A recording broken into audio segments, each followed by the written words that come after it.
ایرانی security council کے secretary علی Larijani نے امریکہ کو خبردار کیا ہے کہ اگر ایران کے بجلی کے نظام کو نشانہ بنایا گیا تو پورا خطہ اندھیرے میں ڈوب جائے گا۔ آدھے گھنٹے میں پورے خطے کی بجلی بند کر دیں گے۔ امریکی صدر ٹرمپ نے ایران کو 1 گھنٹے میں بجلی بند کرنے کی دھمکی دے دی۔ واشنگٹن میں ایران کو خبردار کیا تھا کہ عالمی تیل کی سپلائی رکی تو ایران کے بجلی گھر کو نشانہ بنائیں گے۔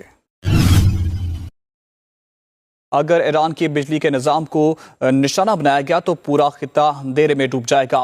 آدھے گھنٹے میں پورے خطے کی بجلی بند کر دیں گے۔ امریکی صدر ٹرمپ نے ایران کو 1 گھنٹے میں بجلی بند کرنے کی دھمکی دے دی۔ واشنگٹن میں ایران کو خبردار کیا تھا کہ عالمی تیل کی سپلائی رکی تو ایران کے بجلی گھر کو نشانہ بنائیں گے۔ اگر ایران کی بجلی کے نظام کو نشانہ بنایا گیا تو پورا خطہ اندھیرے میں ڈوب جائے گا۔